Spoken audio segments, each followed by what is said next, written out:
Mixed martial arts was so often seen as such a barbaric sport here in the French mainland, at least when you compared it to other fighting disciplines like boxing, like judo.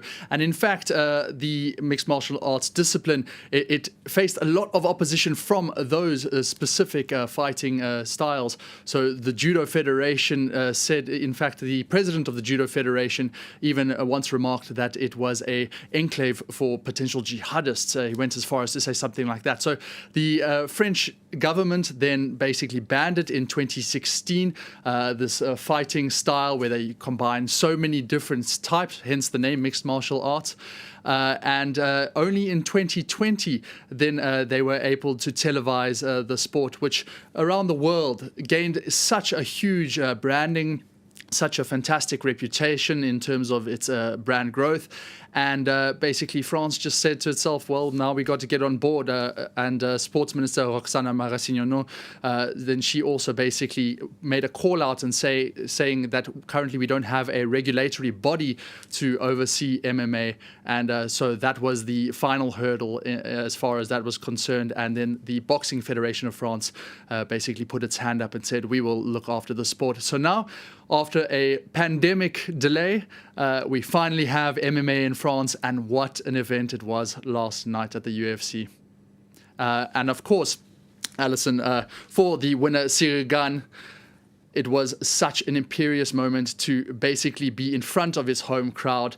Let's remind ourselves of what he had to say. Such a magic moment to win in front of the French. The first time in Paris, this is historic.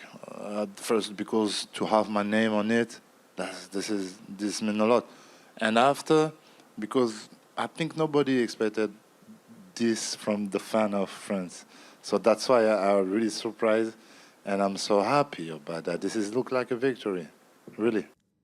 Well, Jean-Emile, it does seem like this was worth the wait for fighters and for fans. I saw this match described as electrifying.